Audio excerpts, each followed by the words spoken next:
ठीक है ना, अभी सुनो।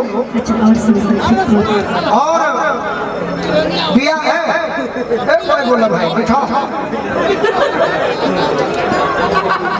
बिया हमारे से ठीक भइल बा